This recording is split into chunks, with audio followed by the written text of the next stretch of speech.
when Jesus calls all to come to him, he makes offers, he promises really, that all who do come, listen, in the case of our passage anyway, our hunger and thirst will be satisfied.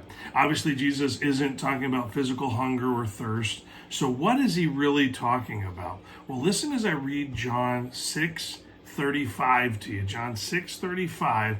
And really what I'm going to be reading is an incredible offer to all who honestly come to Jesus. Not everyone who claims to come or everyone who said, well, I prayed with someone and they told me I was good to go. We're not talking about that. We're talking about what Jesus called followers of him. If we want to be his disciple, we have to take up our cross daily, denying ourselves, and follow him. Notice what he says to those people in John 6:35.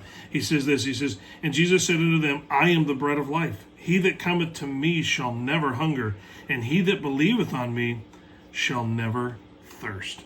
Wow. I mean, the kind of hunger and thirst that Jesus is referring to is our quest for purpose, fame, riches, that empty spot we're trying to satisfy, that maybe it's significance for you. But all of that, he says that when you just surrender your life to him, when you say, okay, I'm tired of chasing all this empty stuff that our world says brings total fulfillment. He says, when you surrender all that, that's when all of those things will be satisfied. Just like a meal for a very hungry person or a glass of water on a hot summer day, Jesus pours his life significance and meaning into those who genuinely believe.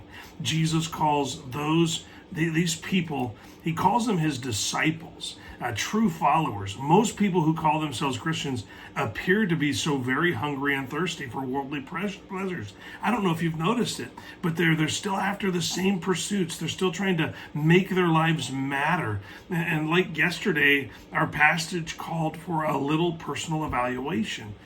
What am I pursuing that I must have for life to matter? I think that if we're honest, we know there's something that we're pursuing that if that were taken out of our lives, I'm not talking about Jesus, I'm talking about a life pursuit that is an earthly pleasure or an earthly fame or an earthly significance. If we had that taken away, we would fall apart. Our life wouldn't matter anymore.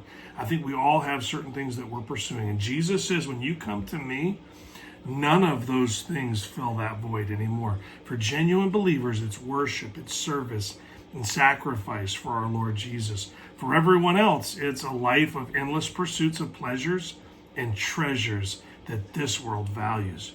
Who we really are is determined by what we spend our lives chasing. When we choose the Lord, all other pursuits are unnecessary or at least secondary. Choose the Lord and be eternally satisfied. He said you'll never hunger and you'll never thirst when you choose him. Authentically, truthfully is what I'm trying to get across to you.